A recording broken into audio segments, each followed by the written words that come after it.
Okay, so you're planning that awesome trip to Orange County. Maybe it's for Disneyland, the beaches, the whole deal. But then you hit that first big question: which airport are you going to fly into?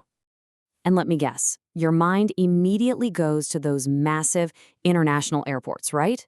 You're picturing these endless walks down giant terminals, crazy long lines, and just that feeling of being totally overwhelmed. Yeah, we have all been there. But what if I told you there's another way? For travelers who are really in the know, John Wayne Airport, that's SNA, is the smart move. We're not talking sprawling and stressful here. We're talking compact and super convenient. It's a whole different ballgame, and honestly, it's so much better, especially if you've got family with you. Now, full disclosure, this convenience, it can sometimes cost a little more. You might find a ticket from SNA runs you maybe $200 more than flying into a huge hub like LAX. But as you're about to find out, for a lot of people, the time and the sanity you save, totally worth every single penny. So what is this big secret? Why do Orange County locals and savvy travelers choose SNA every single time? Well, it really just comes down to the airport's biggest superpower, its size. And I am not exaggerating here. The walk from the ticket counter, through security, and right to your gate is just ridiculously short. I love how one traveler put it. They said, you take about 2 to 3 steps, you're literally at your gate. You are not running a marathon in this airport. It's just a simple walk. Think about it. Dropping off your rental car. That's a 5-minute walk to the terminal. Getting from ticketing through security to your gate, it is all right there. This tiny layout is an absolute game changer, especially if you're wrangling kids or dragging a bunch of luggage. Okay, let's talk about maybe the worst part of any airport trip, the security line. But at SNA, even this is a total breeze, especially if you know the ultimate pro tip. So here's how it's laid out. The airport has 3 terminals, A, B, and C, and each one has its own security checkpoint. Sounds pretty standard, right? But this simple setup is the key to an amazing travel hack. Okay, listen up, because this is the big one. All 3 terminals, they're connected after you get through security. So what does that mean? It means if you show up at your terminal and the line is crazy long, don't even sweat it. Just walk over to the checkpoint at the next terminal. I guarantee one of them will have a shorter line. You just pop through there and then take a nice, easy stroll over to your gate. It's such a simple trick, but man, it can save you so much time. And once you're past security, getting around is just as simple. The whole layout is super intuitive.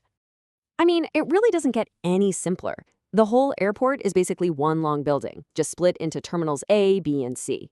You can literally walk from one end to the other in just a few minutes, which makes finding your gate or, grabbing some food totally stress-free. And just so you know where you're probably headed, Terminal A is usually American and Delta. Terminal D, that's pretty much United Spot. And then over in Terminal C, you've got Southwest and Spirit.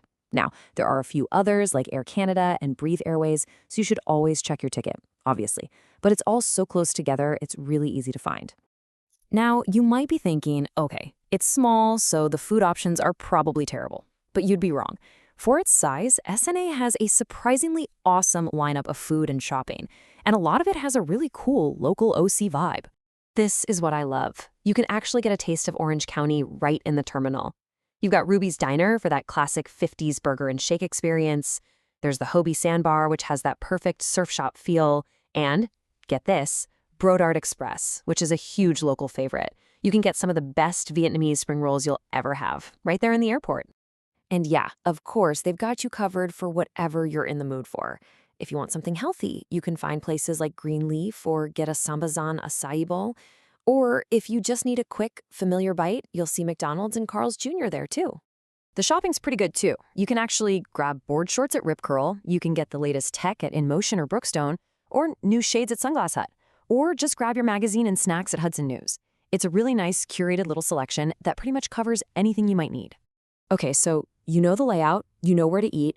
Now let's get into the final round of insider tips that'll make you feel like you fly out of SNA every single week.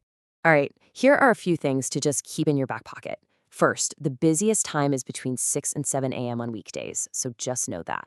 Bring a reusable water bottle. They've got filling stations. Hey, if you can play, there's a public piano between terminals A and B. There are lounges for American and United, which is nice. And one last thing, As of early 2023, there's no clear here, so it's either TSA PreCheck or the good old-fashioned regular line for you. And finally, we have to talk about something that is totally unique to this airport: the takeoff. If you've never flown out of SNA, let me tell you, the ascent can be a little surprising. They actually call it the SNA takeoff for a reason. So why is it so dramatic? Well, it's all about noise control. To keep things quiet for the homes in nearby Newport Beach, the pilots do this super steep, powerful climb, and then they suddenly cut the engine power way back. This one flyer described it perfectly. The planes take off very sharply and then basically cut their engines as they fly over the really expensive neighborhood. Seriously, it feels a little like being on a rocket ship. It's an experience you will not forget. So there you have it, John Wayne Airport. It's compact, it's efficient, and honestly, it's a pretty charming place to fly out of. Yeah, it might cost you a little bit more, but the time you save and the stress you completely avoid, you can't put a price on that. So for your next OC trip, the question you have to ask yourself isn't just about the cost. It's about what kind of travel experience you really want to have.